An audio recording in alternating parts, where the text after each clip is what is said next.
हाँ जी, पहले question number 9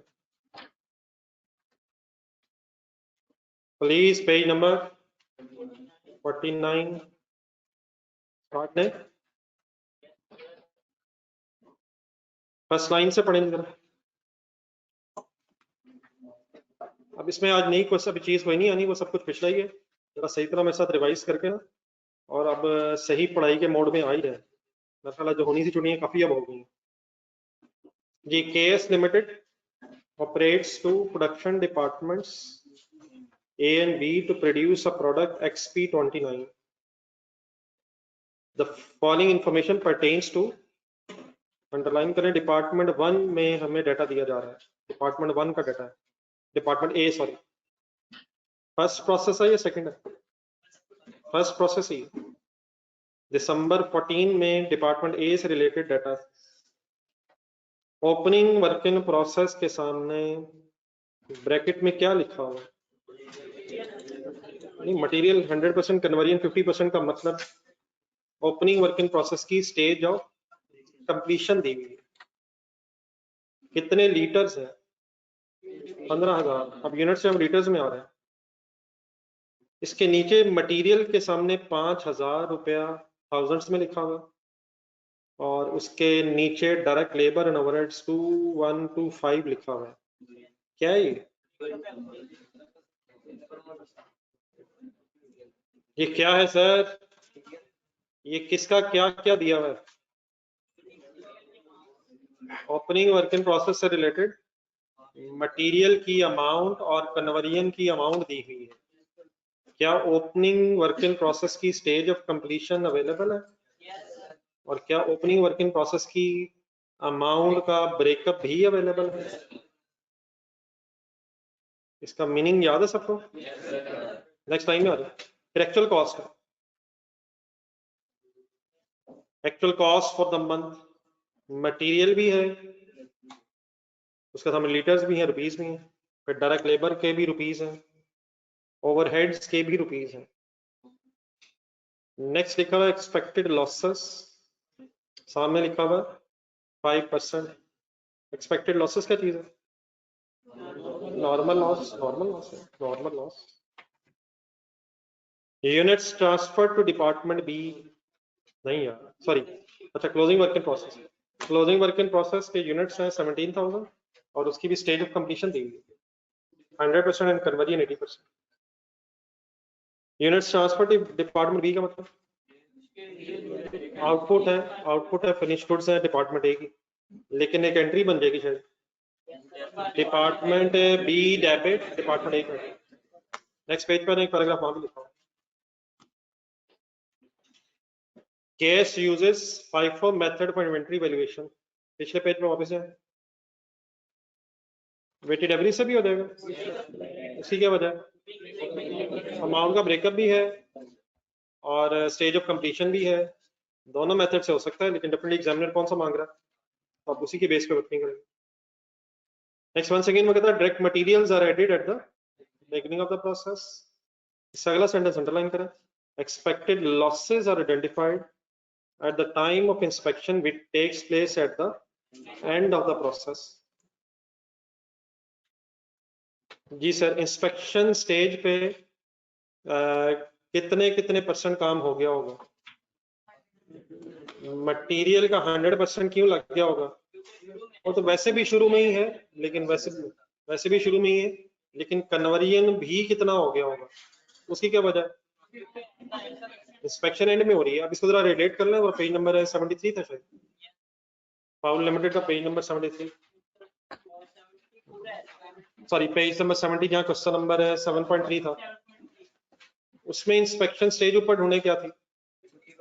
50% complete, material वहां 100% शुरू में लग रहा था, तो वहां मटेरियल 100% और कन्वर्जन 50%, लेकिन यहाँ जब वापस, अब अकॉर्डिंग टू क्वेश्चन यहाँ पे मटेरियल वंस अगेन 100% ही होगा, और कन्वर्जन भी 100% क्यों?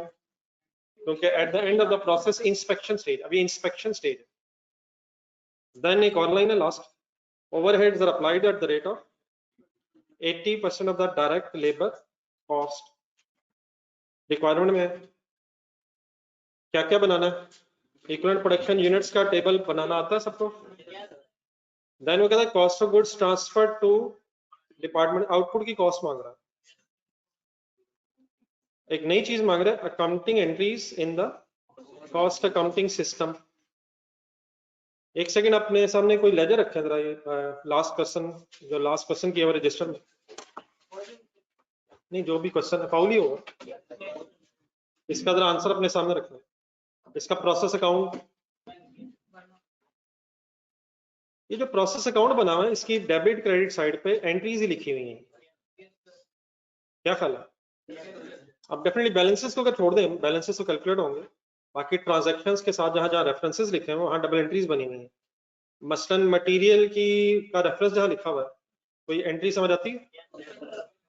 प्रोसेस 1 था शायद, process 1 debit material credit, process 1 debit labour overheads वगैरह क्रेडिट, इसी तरह क्रेडिट साइड पे अगर आए तो finish goods debit process account credit. तो ये जो हम लेजर बना रहे हैं इसमें एंट्रीज ही हो रही है।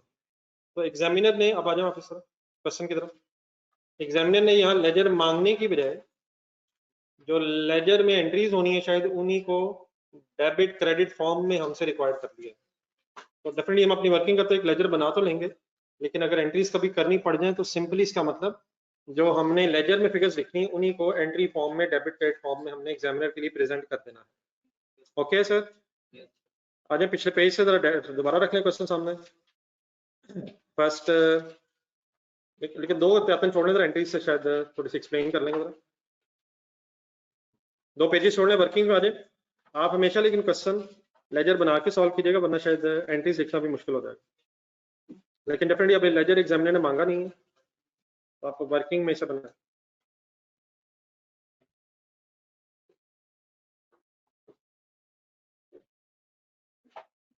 कर दें शुरू,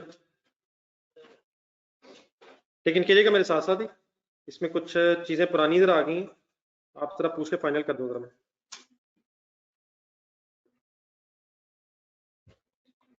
वर्किंग्स में चले जाए, प्रोसेस ए,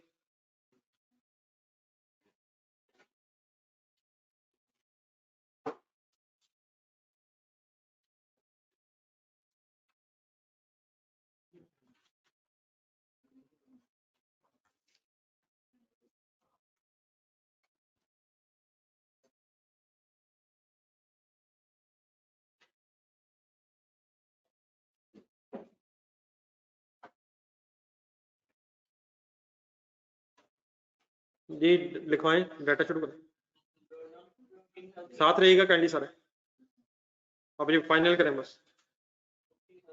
15,000 यूनिट्स, अमाउंट बताएं।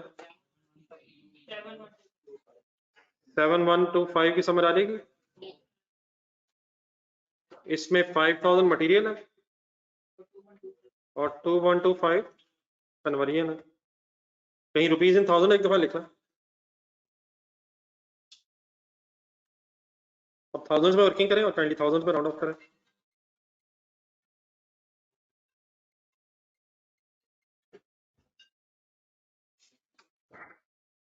Any confusion? आगे बढ़े, क्या लिखो? मटेरियल 120,000 यूनिट्स,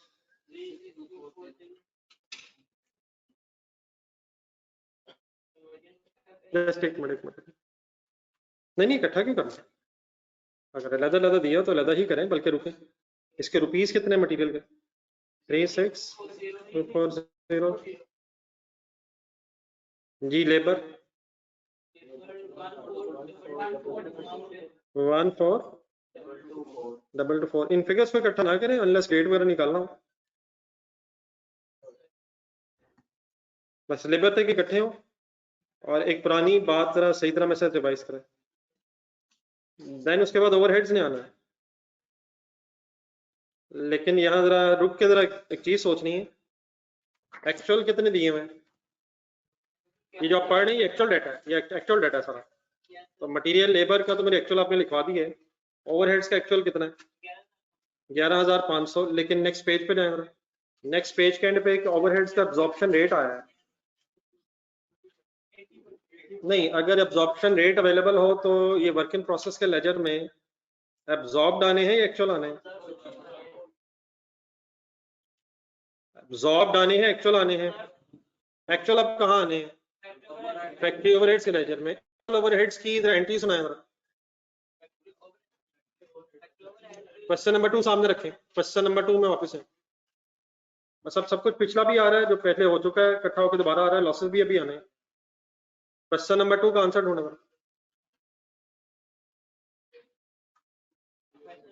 क्वेश्चन नंबर 2 का आंसर, और उसका अगर क्वेश्चन भी देख लें, शायद याद है, वैसे शायद क्वेश्चन से भी याद आ रहा है। प्रोसेस एक्स वाई जी, प्रोसेस एक्स में 36,000 की एंट्री बताएं।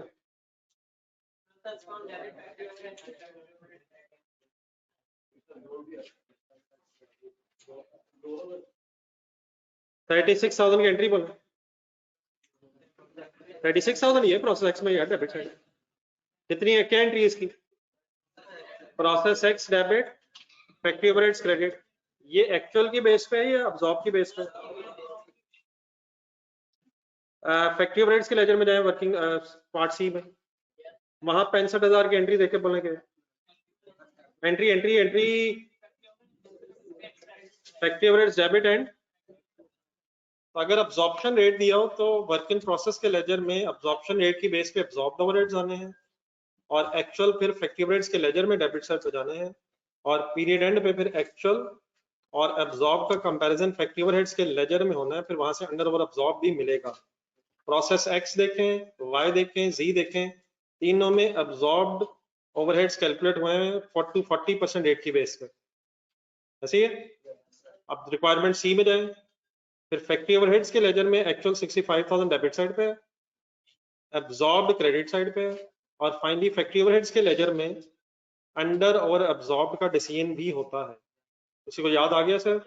हाँ, ऑब्वियसली अगर फॉर एग्जांपल हमें क्वेश्चन में अब्जॉर्प्शन रेट ना गिवन हो, फिर हम क्या अज्यूम कर लेंगे कि जो एक्चुअल है वही अब्जॉर्ब भी है, एक्चुअल और अब्जॉर्ब सेम हो जाएंगे। इट मींस अगर हम factory overheads sorry work in process के लेजर में एक्चुअल लिख रहे होंगे तो अब्जॉर्ब समझ के लिख रहे होंगे, लेकिन अगर अब्जॉर्प्शन रेट मिल जाए तो पहले अब्जॉर्प्शन रेट की बेस पे वर्क इन प्रोसेस का लेजर बनेगा, और एक्चुअल ओवरहेड्स की एंट्री फिर फैक्ट्री ओवरहेड्स के लेजर में।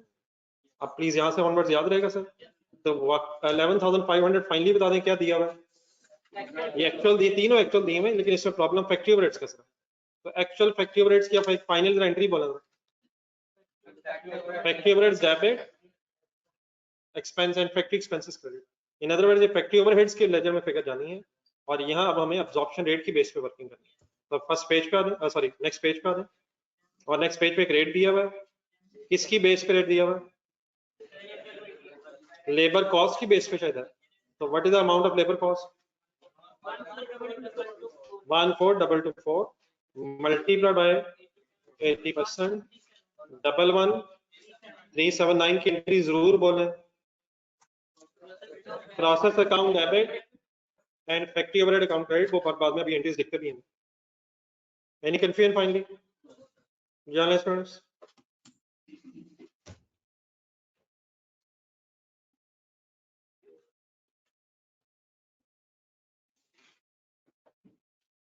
तो सब 2125 के अंदर लेबर ओवरहेड्स ऑलरेडी शामिल हैं।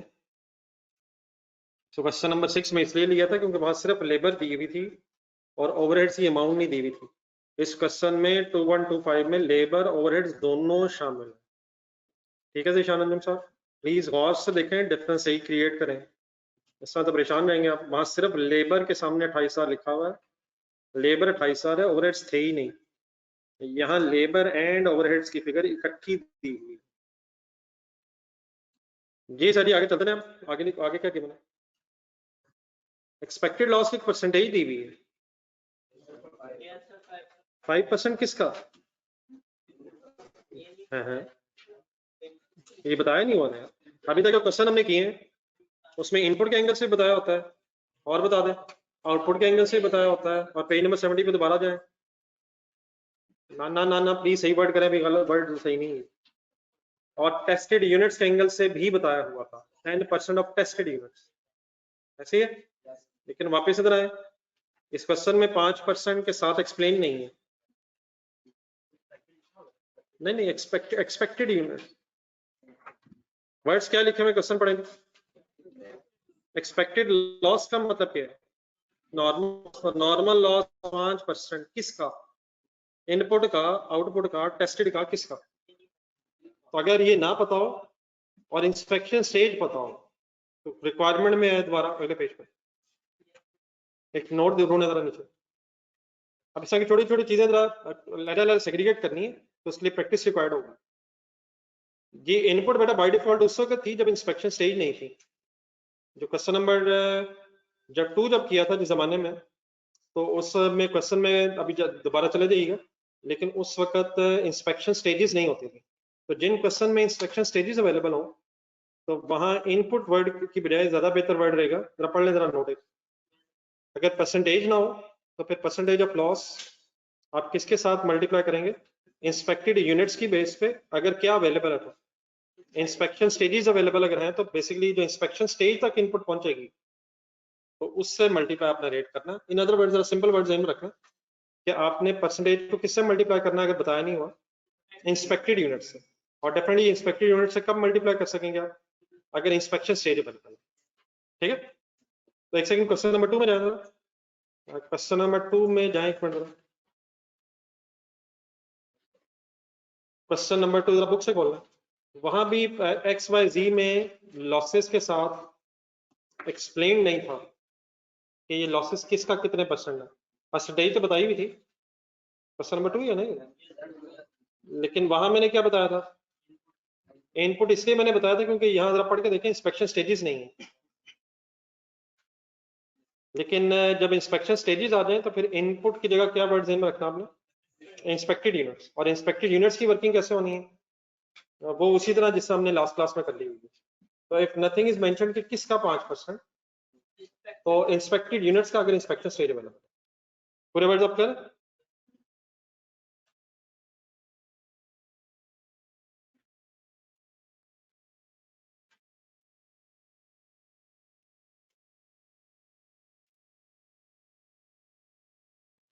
ये वैसे क्लियर है ये कौन सा लॉस बता रहा है?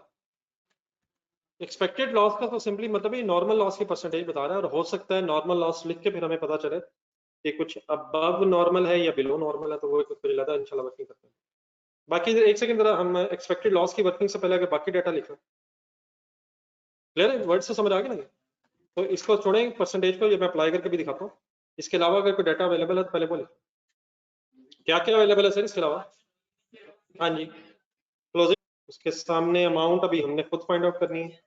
देन उसके बाद प्रोसेस बी में ट्रांसफर्ड यूनिट्स कितने हैं? प्रोसेस बी डेबिट हो जाएगा, प्रोसेस ए क्रेडिट हो जाएगा।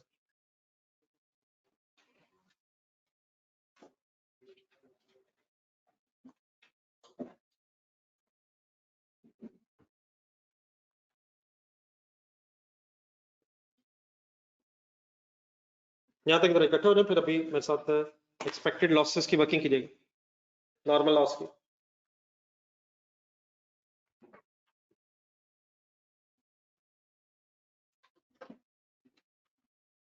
एनी कंफ्यूजन जी बात जी ऑनलाइन स्टूडेंट्स?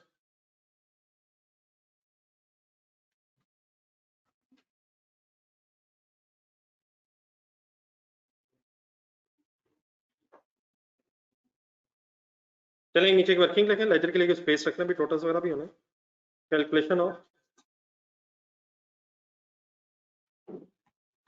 Normal loss.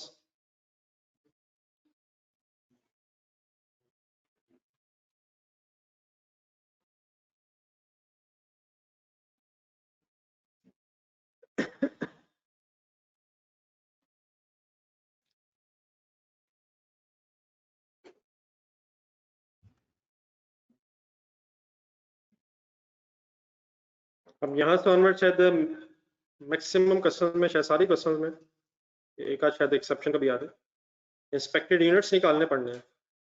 तो उसका तरीका वही है जो आपने फाउल लिमिटेड में मेरे साथ सीखा था।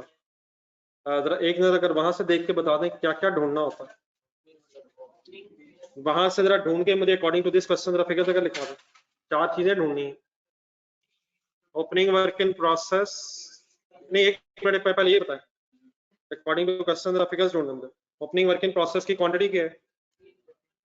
15,000। अकॉर्डिंग टू क्वेश्चन इसकी स्टेज ऑफ कंप्लीशन क्या है?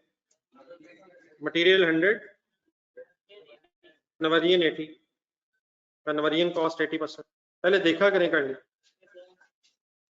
तो सबसे पहले क्या ढूंढना होता है? ओपनिंग वर्क इन प्रोसेस, उसके यूनिट्स, और उस यूनिट्स के सामने उसकी इंस्पेक्शन स्टेज लिख लें, विच इज 80%। ठीक है। सेकेंडली बताएं क्या ढूंढना होता है? इनपुट यूनिट्स ढूंढ दें जरा क्वेश्चन में से, 120,000। और ये क्योंकि अभी स्टार्ट हुए हैं तो इन पर तो अभी काम होना है। क्लोजिंग वर्क इन प्रोसेस पे आ जाए। क्लोजिंग वर्क इन प्रोसेस के लीटर कितने हैं? नहीं यार प्लीज बोल दे कोई एक आध यार। इसकी स्टेज ऑफ कंप्लीशन बताएं। मटेरियल 100%, कन्वर्जन कॉस्ट 80% ही है इसकी भी।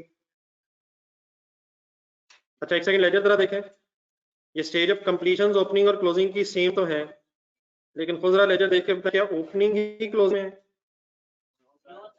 ओपनिंग ही क्लोजिंग में है। सबसे पहले 15,000 कंप्लीट हुए होंगे 1,10,000 में, और देन फिर इनपुट में से ये क्लोजिंग बचे होंगे, तो ये भी क्लियर होना चाहिए। परसेंटेज सेम तो है, लेकिन ये इनपुट कहाँ से बची होगी? सॉरी, क्लोजिंग कहाँ से बचे होंगे? इनपुट से। और चौथी चीज क्या ढूंढनी थी? Fourth, stage of inspection. According to question जरा बताएं स्टेज ऑफ इंस्पेक्शन क्या है?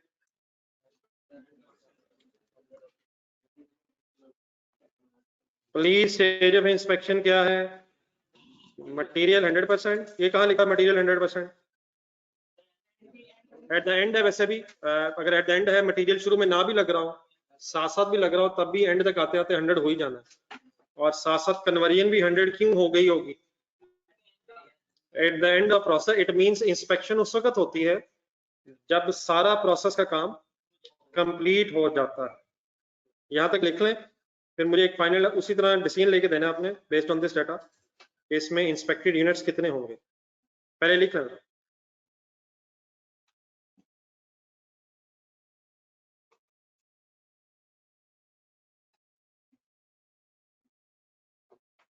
जिन हजरात के बीच में से लेक्चर्स मिसिंग है, लेक्चर्स पेंडिंग है, प्लीज ये सोल्यूशन टू द प्रॉब्लम नहीं है, ये चीजें बहुत ज्यादा आगे जाकर रिलेट होनी है। एज अर्ली एज पॉसिबल वापस क्लास के साथ मिलने की कोशिश करें।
ये अगर लिखना है यहाँ तक तो बताइएगा।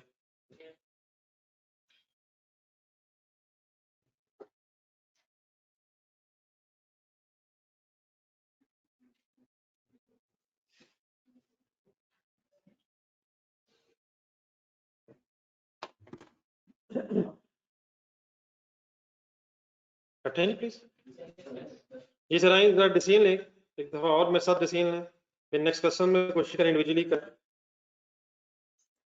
इंस्पेक्शन स्टेज अब ध्यान में रखें, 100% मटेरियल है, 100% कन्वर्जन। और ब्रॉड डाउन को गौर से देखें, 15,000 यूनिट्स की स्टेज ऑफ कंप्लीशन पे गौर करें। क्या इंस्पेक्शन हमारे पीरियड में हुई होगी? क्या इंस्पेक्शन पिछले पीरियड में हो नहीं गई होगी? फाउल वाले में तो होगी थी, वो एक अलग इशू, वो अलग बहस है। अब हम इस सिनेरियो में देखते हैं। ओपनिंग वर्क इन प्रोसेस के जो यूनिट्स हैं ये 100 और 80 तक आए थे, और इंस्पेक्शन होती कब है? इट मींस लास्ट ईयर के एंड तक, लास्ट अकाउंटिंग पीरियड के एंड तक ये अभी इंस्पेक्शन स्टेज तक नहीं पहुंचे थे, और देयरफॉर इनकी टेस्टिंग भी नहीं हुई होगी। तो क्या हमारे पीरियड में सबसे पहले यही इंस्पेक्शन स्टेज पे पहुंचे होंगे? मैं इस वक्त वर्किंग किस चीज की कर रहा हूँ? इंस्पेक्टेड यूनिट्स निकालना चाह रहा हूँ। तो क्या इंस्पेक्टेड यूनिट्स की वर्किंग करते हुए 15,000 ओपनिंग यूनिट्स को कंसिडर करूं यार? आगे बढ़े नहीं, अब 120 और क्लोजिंग का डिसीजन इकट्ठा होना है, और उसका तरीका क्या है? पहले क्लोजिंग देखें, और ये भी बल्कि क्लियर करें, वैसे मैंने भी बताया लेकिन आप लोग भी खुद से क्लियर करें, क्या ये 17,000 लेजर देखें गौर से, लेजर देख के अभी चीजें पता चलनी चाहिए, क्या ये 17,000 ब्रॉड डाउन में से बचे हुए हैं, इनपुट में से बचे हैं? तो अभी इनपुट और क्लोजिंग को आपस में रिलेट करना है। तो तरीका उसका क्या है? पहले क्लोजिंग की स्टेज ऑफ कंप्लीशन देखें। क्लोजिंग वर्क इन प्रोसेस कहाँ पे खड़ा है? क्या उसकी इंस्पेक्शन अभी होनी है? क्या क्लोजिंग वर्क इन प्रोसेस की इंस्पेक्शन अभी होनी है? नेक्स्ट अकाउंटिंग पीरियड में होगी। हमारे वाले पीरियड में इस क्लोजिंग वर्क इन प्रोसेस की इंस्पेक्शन क्यों नहीं हुई होगी? क्योंकि अभी ये यूनिट्स इंस्पेक्शन स्टेज तक पहुंचेंगे। इसका मतलब फिर ये हुआ कि अब हमें 1,20,000 की जो इनपुट है वो सारी इंस्पेक्ट नहीं हुई, उसमें से क्लोजिंग माइनस करके इंस्पेक्शन हुई हो। लेकिन सपोज अगर, वैसे तो इस केस में रेलिवेंट नहीं बनेगा अगर मैं 100 लिख दूं, ये 100 रेलिवेंट की नहीं बनेगा, फिर ये वर्क इन प्रोसेस ही नहीं है, फिर ये फिनिश गुड्स हो जाएंगे। तो अकॉर्डिंग टू क्वेश्चन शायद जब कंप्लीट होते हैं यूनिट सभी इंस्पेक्शन होती है।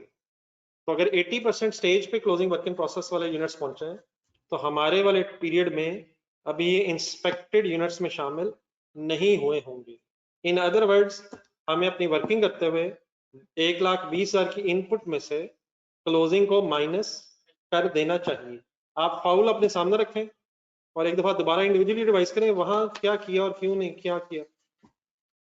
फाउल की वर्किंग सामने रखें।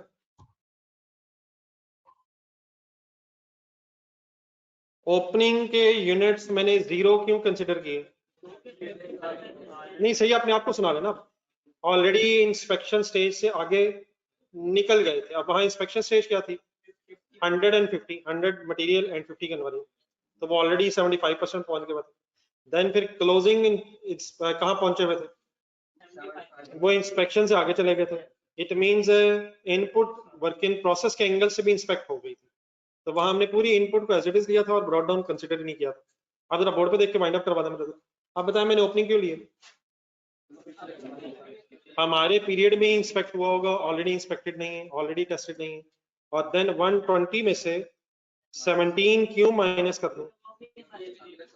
क्योंकि वो अभी इंस्पेक्ट नहीं हुआ होगा।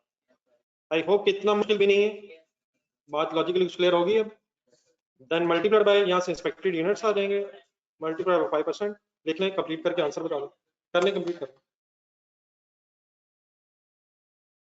जी। ब्रैकेट से आपको सामने इंस्पेक्टेड यूनिट्स आ जाएंगे, मेरा ख्याल है 1,18,000, और इसका 5% से मैं स्ट्रेट में मल्टीप्लाई करने लगा जी। ऑनलाइन स्टूडेंट्स आपको समझ आ गया ये प्लस माइनस? तो ओपनिंग का डिसीजन अलग होना है और इनपुट का डिसीजन क्लोजिंग के साथ होना है। क्लोजिंग और इनपुट का डिसीजन इकट्ठा ही करके फिर फाइनल डिसीजन लेना।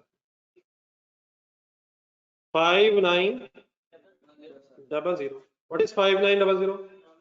नॉर्मल लॉस मींस एक्सपेक्टेड या एक्चुअल? हमारी ये वर्किंग कहती है कि 5% ऑफ इंस्पेक्टेड यूनिट्स 5900 का लॉस एक्सपेक्टेड था। इस फिगर को ले जाएं लेजर में और चेक करें कोई मिसिंग फिगर तो नहीं आ रही। हिम्मत हिम्मत जवानों, हिम्मत।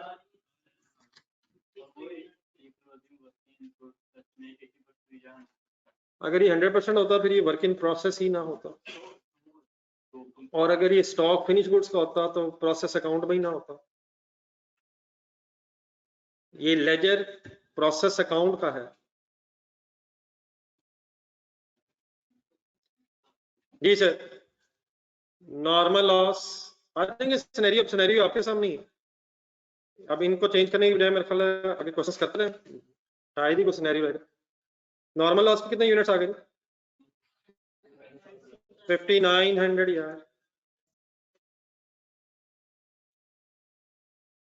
Balance the side, debit side ज्यादा हो गई है क्रेडिट साइड? डेबिट साइड में 135,000 टोटल बनता है। 135 क्रेडिट साइड के यूनिट्स का टोटल होना चाहिए। मिसिंग फिगर मेरा ख्याल है क्रेडिट साइड पे ही है। 2100 क्या निकला है? वाई लॉस क्रेडिट साइड पे डिफरेंस है, सिंपल। सब कुछ लिखने के बाद भी अगर डिफरेंस है, बताएं एक्चुअल लॉस कितना है। अब इस तरह की चीजें बिल्कुल फाइनल करके आगे चलें। एक्चुअल लॉस 5900 है या 2100 है? एक्चुअल लॉस का ब्रेकअप हुआ हुआ है हमारे लेजर में, किस किस नाम से? 8000 के एक्चुअल लॉस में से एक्सपेक्टेड कितना था और कितना अबव एक्सपेक्टेड है? अब नॉर्मल लॉस या नॉर्मल गेन एक मिसिंग फिगर के तौर पे फिर कैलकुलेट होगा। तो क्योंकि क्रेडिट साइड पे डिफरेंस है तो अब नॉर्मल लॉस आ गया है। Any confusion? अब यहां से वाइंड अप करवाएं तेजी से। सबसे पहले अगला स्टेप, हाँ जी, नॉर्मल लॉस की रिकवरी वैल्यू ढूंढे। नेक्स्ट पेज पे भी डाटा है, डैश लगाएं। अब कहां पहुंच गए? इक्विवेलेंट यूनिट्स के टेबल में, और इक्विवेलेंट यूनिट्स का टेबल अब एग्जामिनर ने मांगा हुआ है। आ जाए फर्स्ट पेज पे।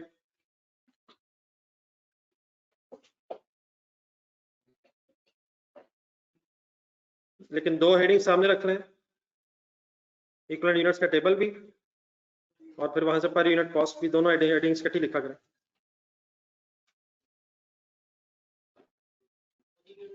हाँ जी, पर यूनिट अब उनसे मांगी तो नहीं हुई। देखें आइडियली तो शायद वर्किंग में ही होनी चाहिए, लेकिन बहरहाल इससे इतना मेरा ख्याल है कोई फर्क भी नहीं पड़ता है। अगर वहां लिख लिया तो गलत हो जाएगा। बेहतर है अगर जहन में आ रहे फिर तो ठीक है, लेकिन होना बहरहाल से साइमल्टेनियस है। एग्जामिनर ने स्पेसिफिकली पर यूनिट वर्किंग वैसे मांगी नहीं है, लेकिन करनी पड़नी है क्योंकि उसी के साथ सेकंड रिक्वायरमेंट सॉल्व हो सकेगी। तो equivalent units and per unit देख लें जैसे आप कंफर्टेबल हैं, कोई इतना मसला भी नहीं है, बट मेन वर्किंग्स अगर अलग हो जाए तो अच्छा है।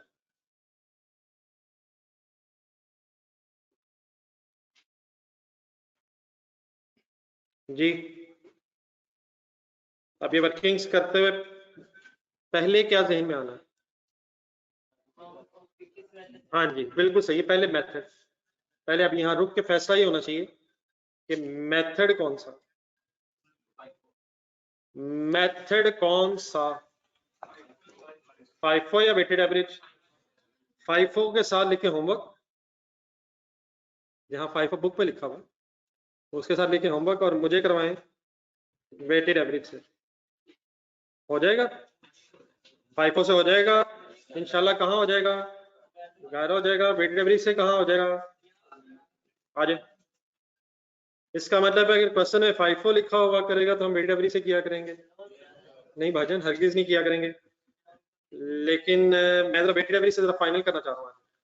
फाइफो पे लंबी इंशाल्लाह बहस भी है, लेकिन वेटेड एवरेज आज फाइनल करवा दें। वैसे हो सकता है, उसकी क्या वजह है पूरा बोलना। ओपनिंग वर्क इन प्रोसेस की अमाउंट का breakup cost component wise available है जी। वो अमाउंट्स बताएं जिनका पर यूनिट कैलकुलेट होना। प्रोसेस ए में आप हैं, ऐसे ही है। प्रीवियस डिपार्टमेंट तो नहीं आएगा। और सर जी मत करो यार, मत करो मेरे भाइयों। प्रीवियस डिपार्टमेंट कब आता है? जब सेकंड या सब्सिक्वेंट प्रोसेस होता है। हम किस प्रोसेस में मौजूद हैं? हम प्रोसेस 1 में है। सिर्फ कौन कौन सी हेडिंग्स आ जाएंगी? मटेरियल एंड कन्वर्जन इकट्ठा हो जाएगा। उसकी क्या वजह पूरा बोलिएगा। वर्ड्स कम ना करें, वर्ड्स कम ना करें। किस किस की स्टेज ऑफ कंप्लीशन सेम है? मटेरियल और कन्वर्जन इकट्ठा क्यों नहीं हो सकता? क्योंकि इनकी स्टेज ऑफ कंप्लीशन डिफरेंट है। ये कैसे पता चल रहा है हमें क्या पता?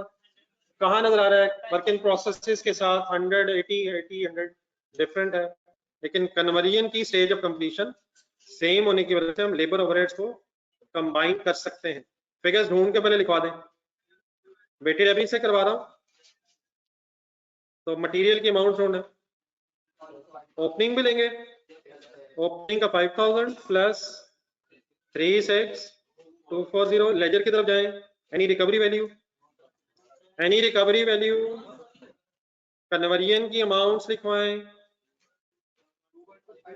2125 ओपनिंग हो गया, 2125 तो इकट्ठा दिया था लेबर ओवरहेड्स का, लेकिन आगे आपको कौन कौन सी फिगर प्लस करनी पड़नी है, बोल दें प्लीज बोल दें मेरे भाइयों। 14224 जमा 11379, जी आगे आगे फिगर देखें।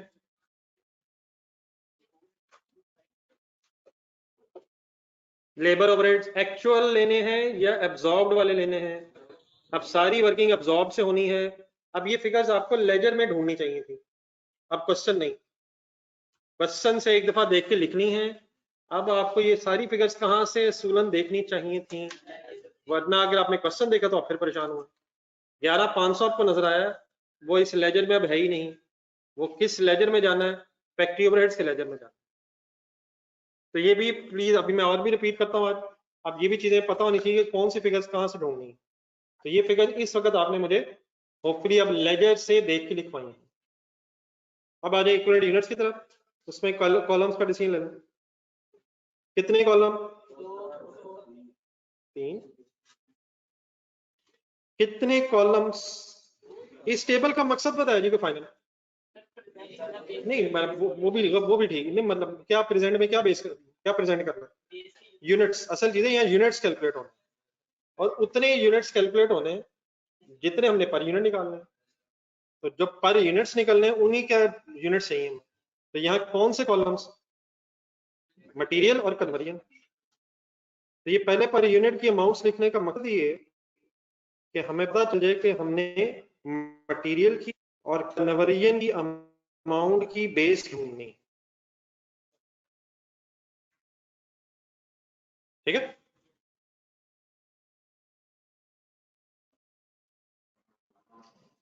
जब इस टेबल के बाहर कहां से यूनिट्स देख के लिखने हैं, लेजर में जाएं, और लेजर में किस तरफ जाएं, क्रेडिट साइड पे ही सब कुछ है, ऐसे ही है। डेबिट साइड पे भी कभी कुछ हो सकता है, कब हो सकता है, अगर गेन हो, फिलहाल नहीं है, आ रहा है वो भी।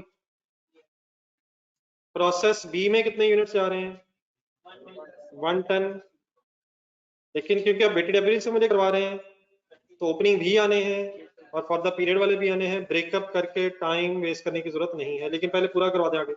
और किस पे कॉस्ट एलोकेट होनी है, अब नॉर्मल लॉस के यूनिट्स कितने हैं, 2100, और क्लोजिंग वर्क इन प्रोसेस के कितने हैं, 17,000। ये मुझे अपनी फिगर्स क्वांटिटीज कहाँ से देख के अब लिखवाई हैं, किसकी क्रेडिट साइड पे, कौन से लेजर का,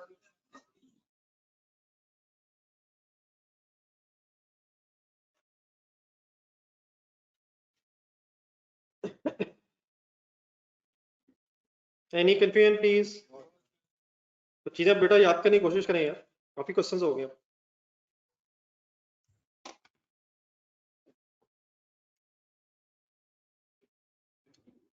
ये मटेरियल करवा दें और कन्वर्जन काइंडली जरा सोचने की कोशिश करें, कंसंट्रेट प्लीज।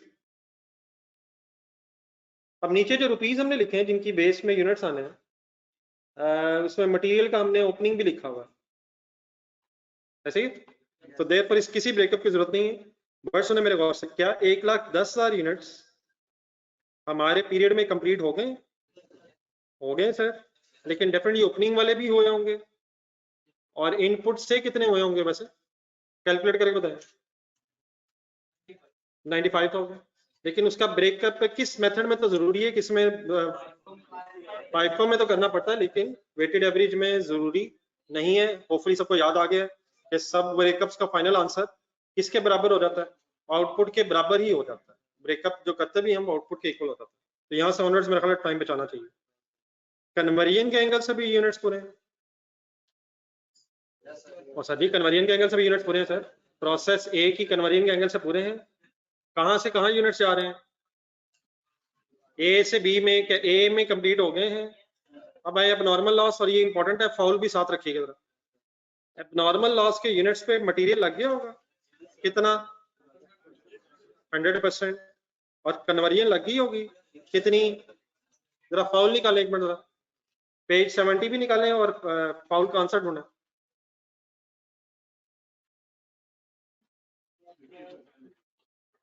फाउल वाले क्वेश्चन में जरा क्वेश्चन साथ रख के बताएं, अब नॉर्मल लॉस के यूनिट्स कितने कितने क्यों लिखे हुए? नहीं, जल्दबाजी कर रहे हैं, क्वेश्चन ही देख रहे हैं आप। मैं बार बार फोकस कर रहा हूँ, पेज 70 पे क्वेश्चन सामने रखें। मटेरियल वाले कॉलम में 4250 पूरा क्यों लिखा हुआ?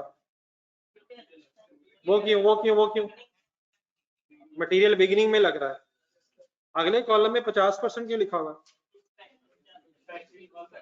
असल में एबनॉर्मल लॉस जो है इसकी stage of completion, stage of inspection से पता चलेगी। रिपीट करें मैंने क्या बोला? नहीं, मैंने बड़ा कुछ बोला। एबनॉर्मल लॉस की stage of completion, stage of inspection से पता चलेगी। इसको जरा ट्रांसलेट करें, इसका मतलब क्या है?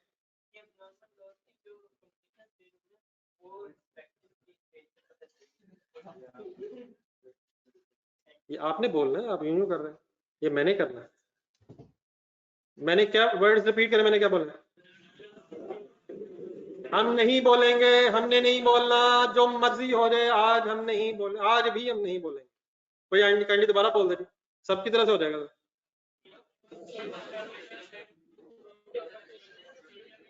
इंस्पेक्शन स्टेज क्या होती है?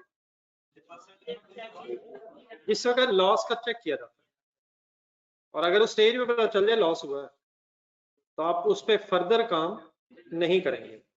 तो लॉस की कंप्लीशन स्टेज, लॉस पे कितना काम हुआ है, ये कैसे पता चलेगा? इंस्पेक्शन स्टेज देखिए। हाँ, एक जमाना वो होता था कि हमें पता नहीं होता था कि लॉस कब हुआ, तो उस वक्त हम अपनी आसानी के लिए क्या अज्यूम करते थे कि एंड पे ही हुआ होगा, और एंड का मतलब मटेरियल भी सारा लग गया होगा, कन्वर्जन भी सारी लग गई होगी। फाउल में लेकिन क्या बताया हुआ था? दोबारा मैं फाउल में चला गया। इंस्पेक्शन स्टेज 50% कंप्लीट पे है, लेकिन मटेरियल का पता था कि वो शुरू में लग जाता है। तो इंस्पेक्शन स्टेज पे जो लॉस आइडेंटिफाई हुआ होगा उसमें मटेरियल तो सारा लग गया होगा, लेकिन कन्वर्जन हाफ लगी होगी। लेकिन क्वेश्चन नंबर 9 जो अभी पढ़ रहे हैं आप, इसमें इंस्पेक्शन स्टेज ढूंढ के बताएं क्या है? क्या मटेरियल भी सारा और कन्वर्जन भी सारी लग गई होगी? तो एबनॉर्मल लॉस की स्टेज ऑफ कंप्लीशन कहां से पता चलेगी?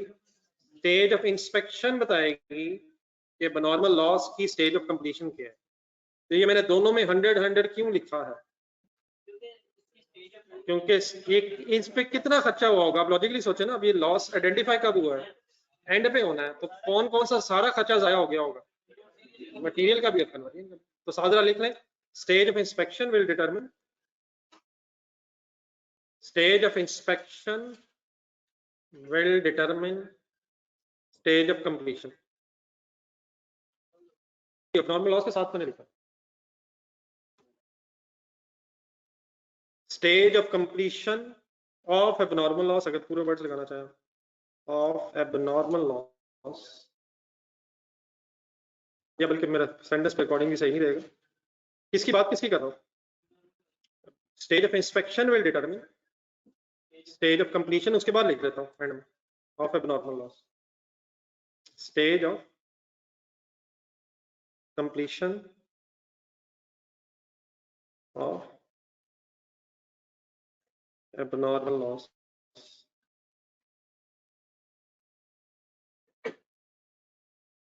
स्टेज ऑफ इंस्पेक्शन क्या चीज है, एंड ऑफ कंप्लीशन क्या चीज है?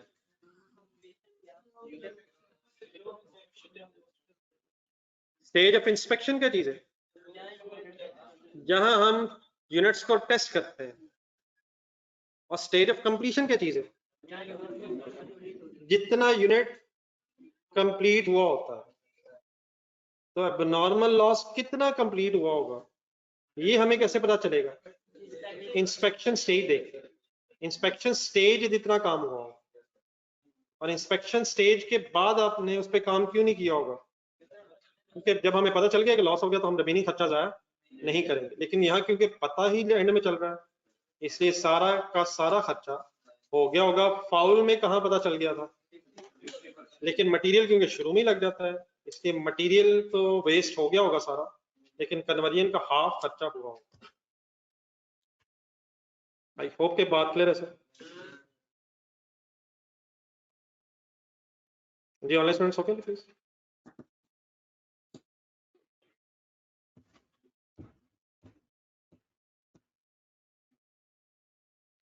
जी उसके बाद सीडी का डिसीजन ले लें। सीडी तो मेरा ख्याल लेना चाहिए डिसीजन में से। सीडी पे मटेरियल लग गया लिखा हुआ ब्रैकेट में यार, और कन्वर्जन का कितना काम हुआ है कैलकुलेटर पर 13600। तो मैंने परसेंटेज सिर्फ कहाँ लिखी है, जहां लेस देन 100% काम है, और जहां 100% है वहां शायद से लिखने की जरूरत नहीं है। ये टोटल करें 129 100 125 700। Name these figures. हाँ जी यूनिट्स है, ये टोटल ऑफ यूनिट्स है जो रिस्पेक्टिव कॉस्ट कंपोनेंट्स की बेस में आने हैं। ये कंप्लीट करने पर यूनिट्स निकालो 129 100 129 100 and 125 700।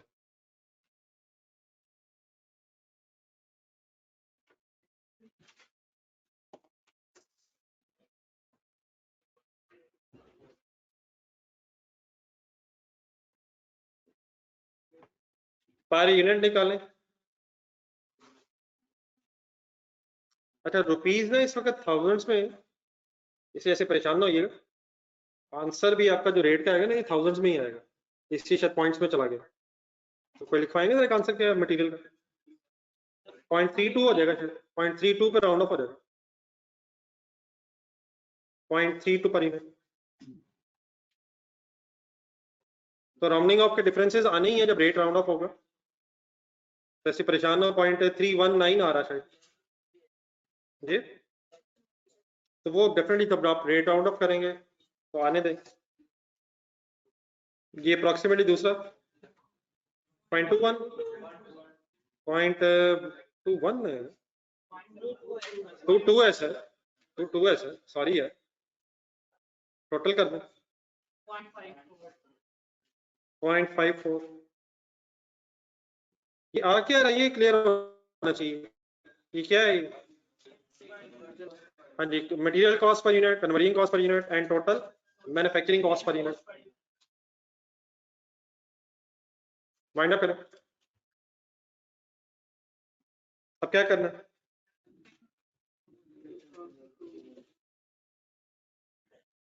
कॉस्ट एलोकेशन करते हुए रिक्वायरमेंट देखें। रिक्वायरमेंट 2 क्या कहता है, रिक्वायरमेंट 2 में किसकी कॉस्ट मांग रहा है, सिर्फ आउटपुट का मतलब कितने यूनिट्स की मांग रहा है, 110 की। अपने इक्विवेलेंट यूनिट्स के टेबल को देखा जरा। वैसे आपको पता है कॉस्ट एलोकेट कहाँ कहाँ होनी है, कहाँ कहाँ होनी है, प्रोसेस बी वाले यूनिट्स पे भी होनी है, नॉर्मल लॉस पे भी होनी है और क्लोजिंग पे भी होनी है।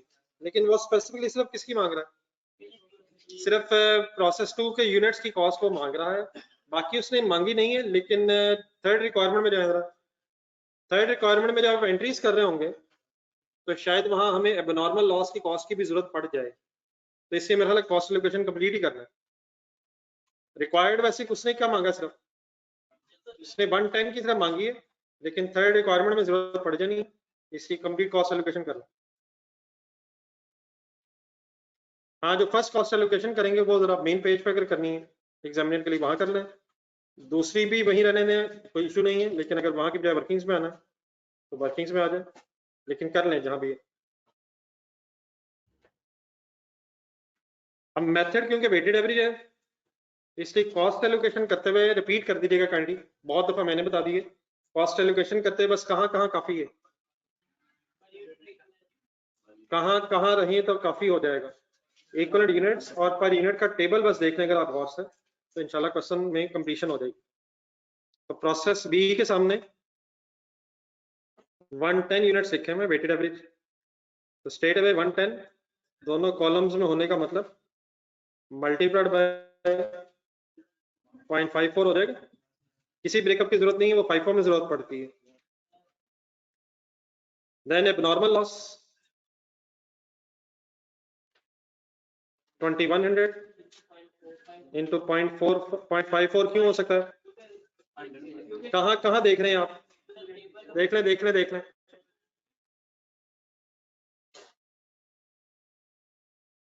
क्लोजिंग वर्क इन प्रोसेस भी कंप्लीट करें।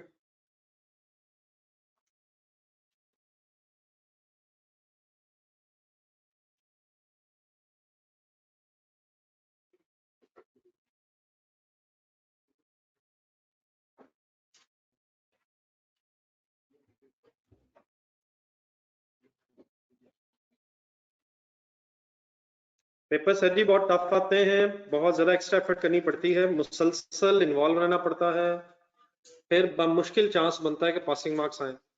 अपनी तरफ से एक बेस्ट एफर्ट करनी पड़ती है। कब से? कभी से तो शुरू कर दें सर। क्या क्या कमिटमेंट्स हुई हैं कल?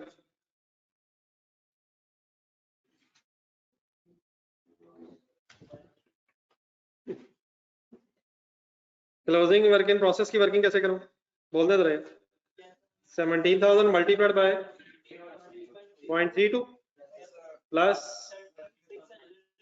13,600 इंटू 0.22। फाइनल आंसर बता दें 8432 प्रोसेस बी वाले यूनिट्स का 59400 एंड डबल वन नहीं 34 आएगा, अब जीरो नहीं, बस राउंडेड डेट लें आप, प्लेस करें जी फिगर्स।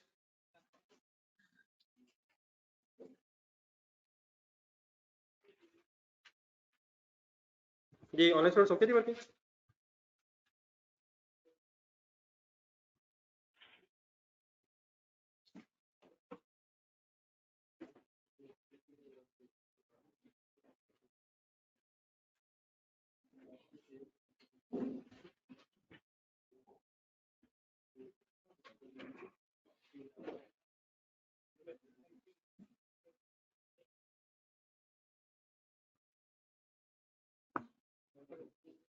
डन है sir, place the figures here.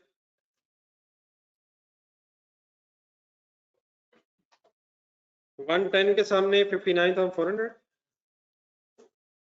अब नॉर्मल लॉस के सामने 1134 एंड क्लोजिंग के सामने 8432। रेट राउंड ऑफ हुआ हुआ है, तो अगर टोटल करेंगे तो इमटेरियल डिफरेंस आने दें, उसकी बेस्ट छोड़ें। थर्ड रिक्वायरमेंट पे एंट्रीज, हेडिंग लिखें counting entries in the cost accounting system.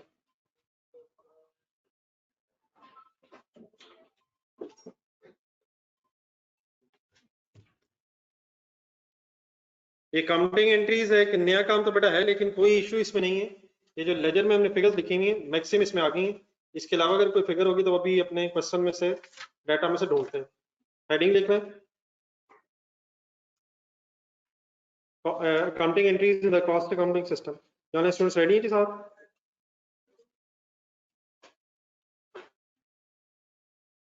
Entries करते हुए अपना प्रोसेस अकाउंट इनिशियली सामने रखिएगा।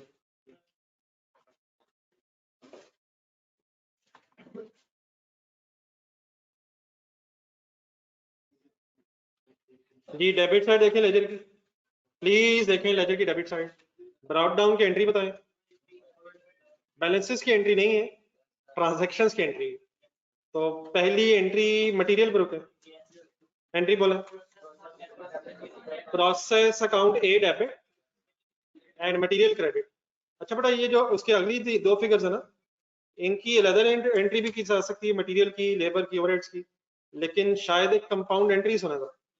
Process A debit, material, labour and overheads credit, और तीनों अमाउंट को सम करके कंपाउंड एंट्री बन सकती है। सिमिलरली जरा क्रेडिट साइड पे है, क्रेडिट साइड पे आप पहले ये बता दें एंट्री बननी किस किस चीज की है? प्रोसेस 2 के ये यूनिट्स हैं और नॉर्मल लॉस की भी एंट्री होनी थी लेकिन उसकी अमाउंट ही नहीं है। तो अमाउंट सिर्फ किस किस की रह गई है? प्रोसेस बी की और एबनॉर्मल की। Closing work in process obviously balancing figure है, उसकी जरूरत नहीं है। तो यहाँ भी कंपाउंड एंट्री हो सकती है, process B debit, abnormal loss debit and process A credit. References आपको ऑपोजिट नजर आ रहे हैं, तो अलग-अलग भी लिखना चाहे कोई हर्ज नहीं है, लेकिन शायद टाइम सेव हो सकता है। दोबारा बता दें, आप रिपीट कर दें जरा, डेबिट साइड की एंट्री करो प्लीज, बोल दे यार कोई यार, प्लीज यार। प्रोसेस ए डेबिट, मटेरियल क्रेडिट, अमाउंट्स बताएं जी। मटेरियल की अमाउंट, मटेरियल की amount 36240, labour 14224 and factory overheads 11379। ये 11379 इस एंट्री में अप्लाइड वाली आ रही है, ये एक्चुअल वाली आ रही है। ये अप्लाइड सब कुछ कंपाउंड एक एंट्री बन गई। टोटल करके जरा डेबिट बता दो। 61843। यार टोटल तो बता दो यार। 61843। ये लिखे जी पहले।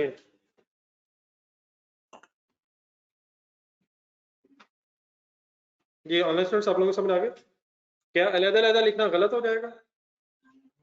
मैंने इकट्ठा क्यों लिख दिया है? टाइम सेविंग है शायद, कंपाउंड एंट्री।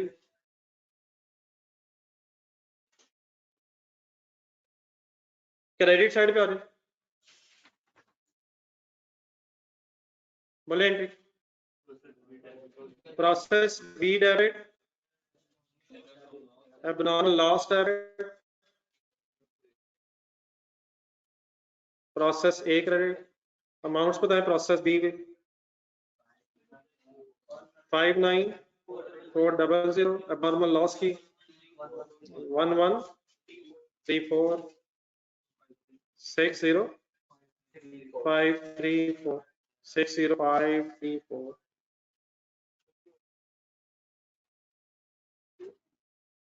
नहीं, दो तो ये, इसके अलावा एक एंट्री और दो एंट्रीज अभी आपको याद करवाता हूँ। हाँ जी, एक मिनट। और दो एंट्री ऐसे कह के शर्मिंदा ना करें, ना हो। ये 1 2 3 4 5 एंट्रीज को हमने दो में किया यार, ना करिए। अगर एंट्रीज ज्यादा करनी है तो अलग कर लेते हैं यार। लेकिन दो चीजें रह गई हैं, वो जरा अपना फर्स्ट पेज ऑफ क्वेश्चन देखें जरा। एक्चुअल ओवरहेड्स हमारे लेजर में नहीं थे, क्या उनकी भी कोई एंट्री होती है? और सर जी होती है सर, बोले क्या एंट्री होती है एक्चुअल ओवरहेड्स की? Factory overheads debit, factory expenses credit वाली एंट्री याद कर लेना जहन में। रिपीट कर दें entry. Factory overheads debit, factory expenses credit लिखे आप एंट्री में, भी लिखता हूँ आपके सामने।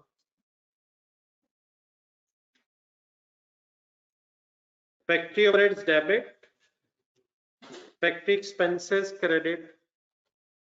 ये फैक्ट्री एक्सपेंसेस क्रेडिट वाली स्टोरी याद आएगी किसी को? क्या थी फैक्ट्री एक्सपेंसेस क्रेडिट वाली? फैक्ट्री ओवरहेड्स का एक्सपेंस रिकॉर्ड होता है, ये असल में उसको ट्रांसफर करने की एक एंट्री बनी हुई है। कितने से होगी एंट्री? और ये फिगर ही बता दो यार, क्या होगी? What is the amount of actual factory overheads? 11,500।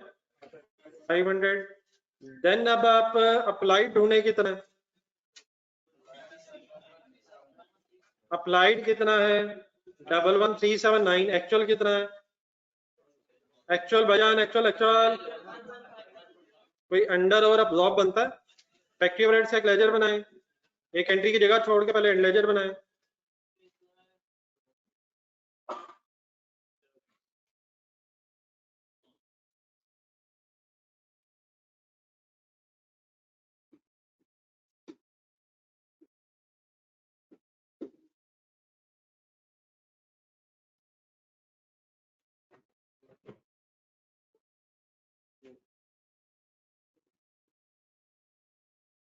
Laser बनाएं अंडर ओवर अब्जॉर्ब का डिसीजन लें। जस्ट एक मिनट, मैं आपके सामने फिगर्स ढूंढूं, मेरी फिगर्स ही कहीं गायब हो गई।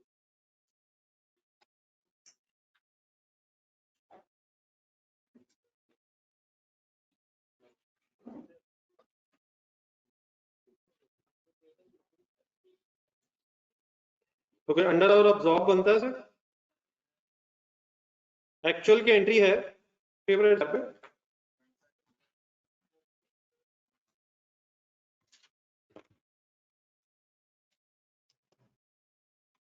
ये देखिएगा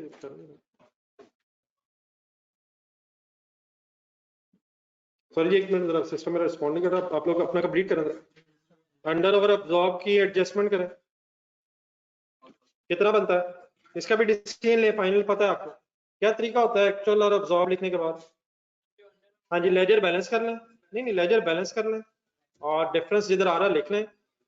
दो तरीके हैं अंडर ओवर अब्जॉर्ब को एडजस्ट करने के, ये रिवाइज करना जरा ढूंढ के यार। क्वेश्चन नंबर 2 से पहले एक पेज लिखा था, क्वेश्चन नंबर 2 से पहले एक पेज लिखा था। एक मिनट जरा, सिस्टम आपके सामने बंद हो जाएगा, लेकिन आप परेशान ना हो, आप अपना रिवाइज करें तो।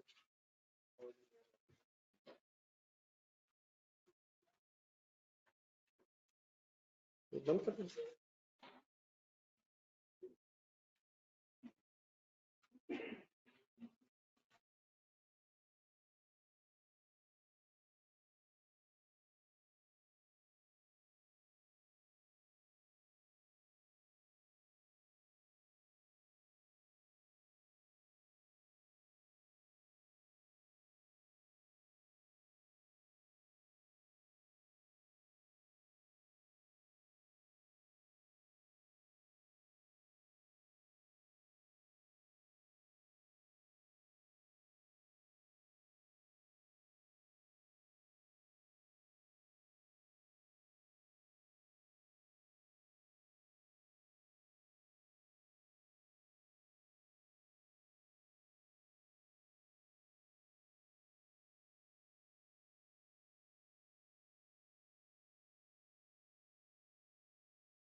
जी ऑनलाइन स्टूडेंट सब ठीक है बात मेरी?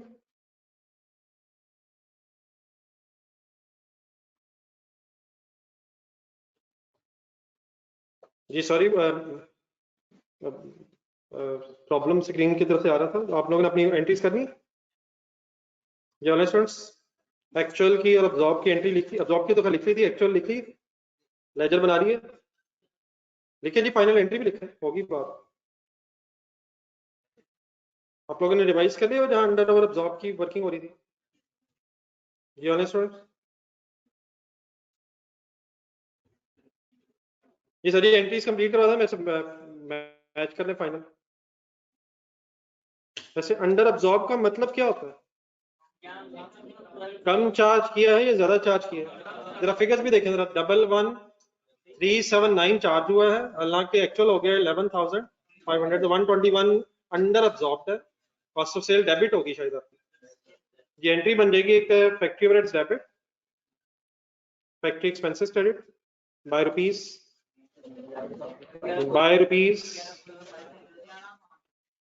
11,500।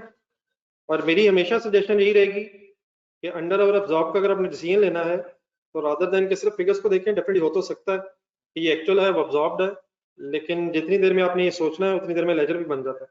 तो लेजर बन के जरा बैलेंसिंग फिगर भी आ रही होती है तो शायद एंट्री करने में आसानी रहती है। तो what is the final double entry बता दें जी, हमने लेजर बना ली है। Cost of sales debit and factory overheads credit. ये 1 to 1 सबका ठीक है जी। तो ये बेटा एंट्रीज है, तो अगर कॉस्ट अकाउंटिंग सिस्टम एंट्रीज मांगी हो तो आपने अपना लेजर ही ज़हन में रखना, और लेजर में अगर कोई एंट्री नहीं आई तो उसका फिर बाद में हम इंशाल्लाह अलग डिसीजन ले लिया करेंगे। तो ये क्वेश्चन बेटी रवि से अल्हम्दुलिल्लाह हमने कंप्लीट किया है। 5-4 से काइंडली घर से करना है। मीनवाइल अल्हम्दुलिल्लाह टाइम भी